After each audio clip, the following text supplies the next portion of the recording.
What's going on, guys? Welcome back to the channel, and I know this is a big change of scenery for most of you. Let's talk about that really quickly. So obviously, location change. I'm not in the dealership.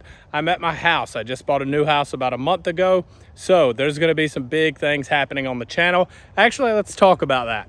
So behind me is my new shop. It's not quite ready for everyone to see. There's still a few pieces I kind of want to add to the puzzle before I reveal that to you guys. It's not going to be like an open to the public shop or whatever. It's just a personal shop to tinker on bikes. Also, a little bit strange for you, probably seeing me in a tank top like I'm at the beach. Now, I know you guys probably would rather see the bike than see me, so let's hit that angle. As I was saying, Timms Harley Davidson has given me my choice of bike to build, and that has a little asterisk to it. So I will be doing the ride up to Milwaukee from South Carolina with the owner of Timms Harley Davidson, Rocky Timms, who built a lowrider ST to take on this trip. So he said, you can build anything but a lowrider ST because I don't want to do two of the same bike. Fair enough. So I chose the 2023 Road Glide ST in black. I love a black bike. And let me tell you why I chose this. I am very much a street glide guy. I've owned street glides in the past. I prefer the street glide. So I thought this would be a good solid chance to put what we expect to be about 2,000 miles, maybe a little more depending on where all we go while we're there on these bikes. I've ridden tons of road glides. I've ridden built road glides. I've ridden them stock. I don't dislike them. But with that said, I am a street glide guy. This will be an opportunity to see if this thing can win me over. These are the Arlen Ness risers. They're 10-inch. They have about 1.5 inch-ish of pullback, which I love. And the reason I went with these is I didn't know that anybody made a riser for the Road Glide that would allow you to put the gauges in so cleanly. Most of them have an external mount. And to be honest, I actually wanted the Roll and Sand sector risers, which is what I run on my Softail, but those were back ordered and I didn't think I would get them in time. I am happy that was the case because these look sick. Now, I have to admit that I do tend to sleep on Arlen Ness because they make stuff for, you know, big wheel baggers or whatever, which is just not my personal thing. I always forget that they do make like performance style parts, and the quality is really, really high end. Now, Arlen Ness did not send these. These were paid for by Timms Harley Davidson. This whole bike was paid for by Timms Harley Davidson. With that, this thing will be for sale when we get back. Yes, it is a brand new bike. Yes, there will be some miles on it. I have no details on what they're gonna charge for this thing, but we can work all that stuff out later. Anyway, back to the point. These risers, super high quality, amazing job, Arlen Ness. So with the 10-inch rise, I like about an 11, no more than a 12, in between a 10 and a 12-inch, you know, setup. So I went with the Thrashin. I believe these are the low bend that have like an inch, inch and a half or so of rise. So it puts me exactly where I want to be. And the thing I love most about this is that when I'm sitting on this bike, I can still see the screen perfectly. I can see the gauges perfectly. It's perfect. And for those of you wondering or already leaving comments about this clutch cable, yes, it is in fact too long, but like I said, we leave in 2 days. The dealership's gonna be closed both of those days, so I'm not going to have a chance to get one in stock that's shorter. That will be changed before the bike is sold.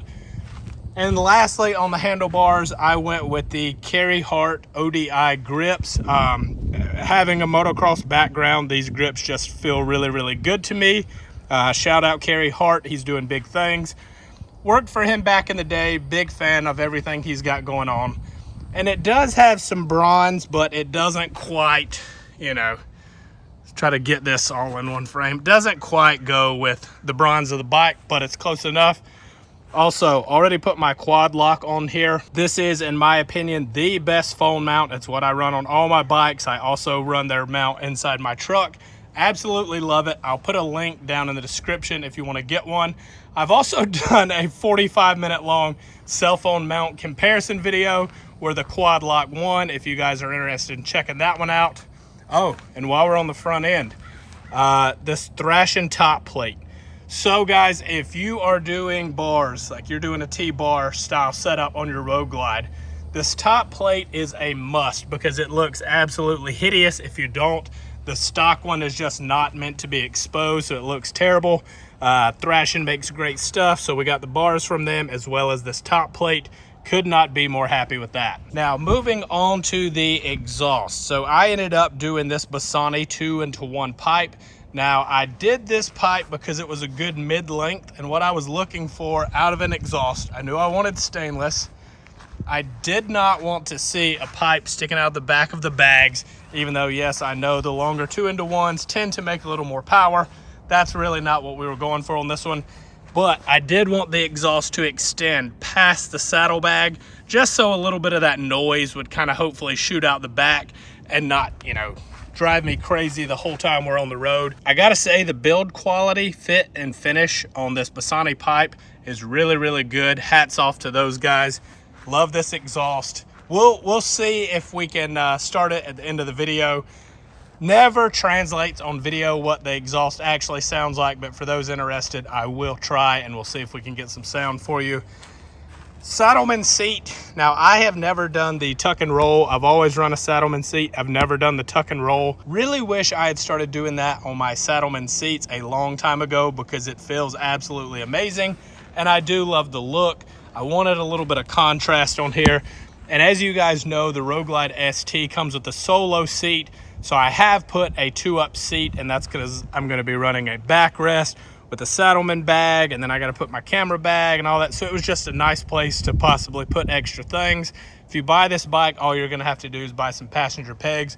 You're going to be in the game. Now, like I said, I'll be running a backrest, so I did have them add the docking hardware just so I can do that. And then when I get where I'm going, pop it off and give that good clean look to this bike. And then with what was left with the budget, I ended up doing the Screaming Eagle Olin suspension on the rear.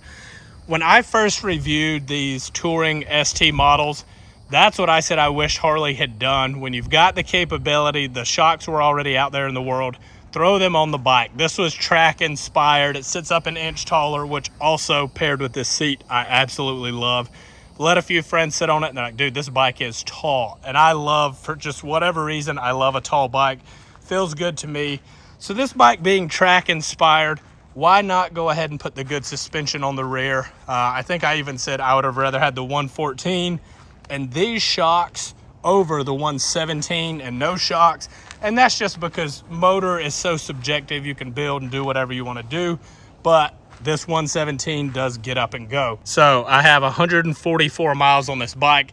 Wanted to put a few miles on it just to make sure it was mechanically sound before we left. So with the budget that we had to work with, I thought it would be the most beneficial to work on the ergonomics. So I did the bars, the seat, the suspension, and then obviously you want a little bit of sound, especially when you have a 117.